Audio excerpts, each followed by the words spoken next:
more than 200 years ago, we successfully rebelled against the British Empire. We declared our own independence as a nation. And most important of all, we formed a sense of peace and unity among the people of our country. But somewhere along the lines, things slipped, and they messed up and went beyond our control. We are in the year of 2026, and while we have certainly advanced in many aspects compared to the 1700s, we are at a major turning point where we have a big rivalry. It is not merely a petty squabble, but it is an issue concerning the Democrats and the Republicans. Late into the year of 2025, we had a government shutdown. And while it doesn't seem very significant, it actually kind of is, because it's not something that commonly happens.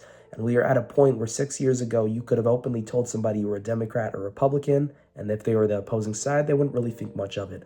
Today, if you were to say that, it's like you're stating that you're the enemy and that you're the person who's going after them and everything they love. Well, in fact, that's not really the case. When I was a little younger, I never really truly understood politics, and to be honest, I don't think I still do today, 100%. I don't have all the answers. I'm not a political guru, so if you were to talk with me, sure, there were certain things I wouldn't know that I would probably ask you. But from what I'm seeing today, politics is almost like a sort of comedy to me, just because of how comedic it is. Not because of the fact that people are threatening others and trying to hurt others because of beliefs. No, I think that's a very serious and harmful thing, and we need to actually talk about that and create changes. But I'm talking about in the sense that politics seems more like a place where you simply get emotional and spew a bunch of nonsense against the other side, not based on actual rationality, but simply to insult others based on your own preconceived notions. Think about the Republicans and how there's this common social media trend of associating all woke people with the Democrats. You see somebody who has dyed hair, seems kind of progressive, is potentially LGBTQ. Again, nothing wrong with that. But instantly you see the comment section flooded with all these potential Republicans going, oh, this person's on the left wing. They're against us. We have to make sure that they don't take control over our country. And then we have so many people on the left wing. They're looking at the Republicans and they're saying, oh no, these people are people that are trying to form this great white Christian country. And there's nothing wrong with Christianity. But it's just the point that we have two sides here and they're conflicting based on a lot of things that they can't actually seem to understand and gather much evidence off of. When we have the people on the right spewing things about how the people on the left are violent and aggressive people and how they only resort to fighting, we can't really 100% understand that, because while sure there are a good many who are likely like that on the left, we can't speak for everybody. There are very many people on the left who are actually very democratic and actually willing to compromise. Think about Kamala Harris, Barack Obama. These are not horrific people. These are actually people who are willing to sit down and have a conversation. But when you see Donald Trump, and I'm not hating on either side, but when you see Donald Trump and he's arguing with Joe Biden for the 2020 election, how much of a real political debate did that seem rather than just a mere childish argument?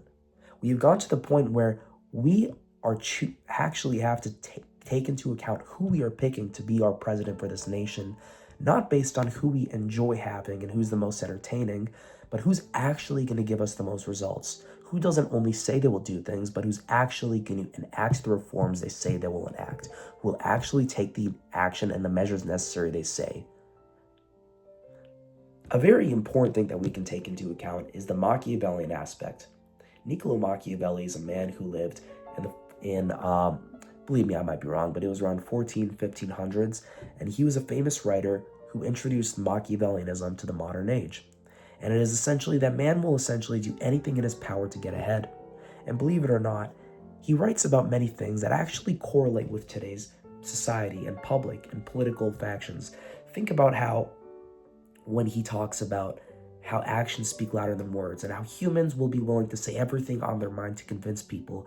But when the time comes to wear your heart on your sleeve, to prove to your community that you're actually going to do the things that you say you'll do, more often than not, people will actually do otherwise, for their actions prove otherwise and proves that they never truly care for their republic, their society, whatever it is that they're ruling as much as they think they do.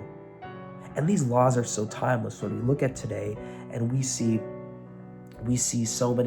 We see Donald Trump, he's talking about how he's going to rule this country in a good way, but then we see him spewing a bunch of nonsense, the Somalis this, the Somalis that, and it turns into a mere race argument where you're not really being logical here. You're not saying, okay, if just because a, a great population very well may be Somali who are doing crimes, which I do not know the statistics on that.